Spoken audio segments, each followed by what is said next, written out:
Today on The Explainer, we're digging into a company called Charging Robotics. They've got this incredible, futuristic vision, but their present? Well, it's a lot more complicated. All the analysis we'll be looking at today comes from HDIN Research. So picture this, a future where your car just parks itself, right? It slides into this giant, fully automated garage. Sounds amazing. But here's the one question that could bring the whole thing crashing down. How do you charge that electric car when there are no people around? This is a huge problem right at the crossroads of two massive industries, EVs and automation, and it could literally stop our automated future dead in its tracks. You know, in the world of logistics, everyone talks about the final mile problem, that last super expensive step to get a package to your door. Well, in automated parking, the real headache is what you might call the final inch. It's that last, tiny, and almost impossible step of getting the power from the grid into the car. And yeah, this slide just nails the problem, doesn't it?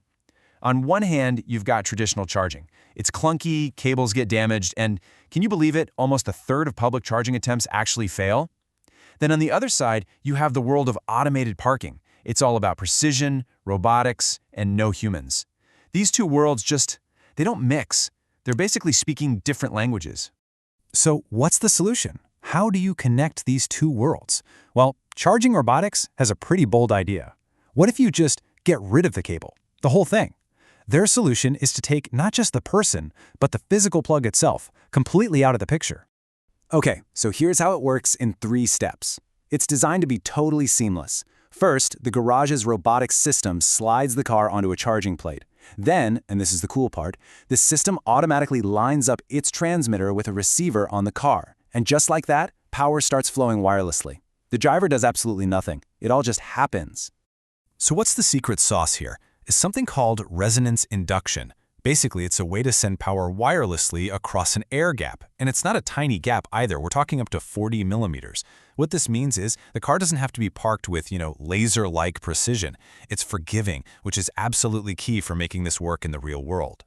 But don't think this is just about fancy parking garages for luxury cars. Oh no, the company's vision is way bigger than that. And we get a huge clue about their real ambition from a key acquisition they made back in 2025. This move shows they're aiming right for the heart of modern urban logistics. See, by buying this company, Revoltz, they now own both the charger and a vehicle fleet. This is brilliant, really. It turns their vehicles into moving laboratories. They can test, they can refine, they can prove their tech actually works out on the street. This Revoltz EV isn't just a delivery van. It's their living, breathing proof of concept for what could be a gigantic market, fully autonomous delivery fleets. Okay, a revolutionary idea is one thing, but you've got to have the money to make it happen. And this is where the story gets really interesting, and maybe a little scary. We're going to pivot now from the cool tech to the cold, hard numbers in their 2025 financial reports. And the very first number you see when you open up their 2025 report is a big, fat zero. That's right, $0 in revenue for the entire year. Now, I know what you're thinking. Zero revenue? That sounds like a disaster. But if you read their own filings, they basically say, hey, calm down, this is normal. For a deep tech company like this, you're in an early pre-commercial phase where every penny is going into R&D and pilot projects, not sales. And this is where we hit the paradox. Okay, so if you're making $0, how on earth do your total assets grow by more than 2,600% in just 1 year? It seems impossible, right? Well, the answer isn't about selling stuff, it's about accounting. Remember that Revoltz acquisition? That's the key. Almost that entire jump in assets. We're talking $8.75 million. It's not cash, it's not buildings, it's not equipment. It's stuff called intangible assets and goodwill. You can think of it as the on-paper value of the Revoltz brand. Its technology, its patents, all that potential. It's now officially part of Charging Robotics' balance sheet. And if you look even closer, it gets more complex. It actually looked like the company lost less money that year. But that wasn't because the business was doing better. It was because of a non-cash, on-paper gain from that acquisition. The reality? The company was actually burning through more than $1 million in real cash just to keep the lights on. But, okay, let's be clear. This isn't just a story about clever accounting. Buried under all those numbers, there's something really important happening. We're starting to see the first signs of a real business. They've actually landed their first pilot orders from 3 major players in the automated parking world over in Israel. That is a huge vote of confidence. So that little bit of good news, that early traction, it sets up a massive showdown for 2026. This is what analysts are calling the gauntlet, a total make or break year for the company.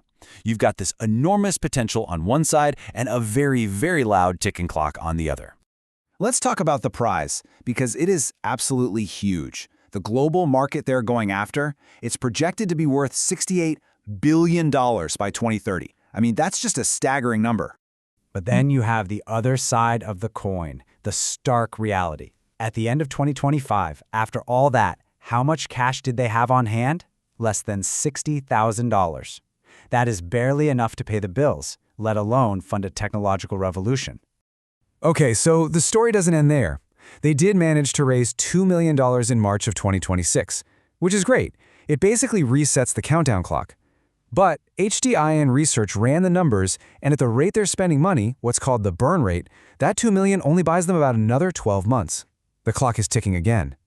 And that brings us to the full picture of the risks they're facing. It's a lot.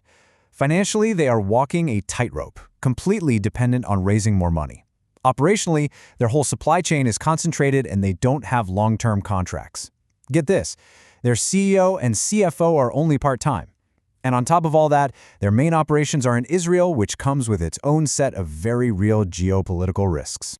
So, it all comes down to this one final question, doesn't it?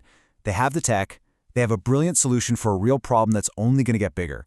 But can that amazing vision survive the brutal reality of their finances and all those risks? Can it survive the 2026 gauntlet? We're not going to find the answer in a PowerPoint deck. It's going to be written in the cold, hard results over the next year. That's all for this explainer.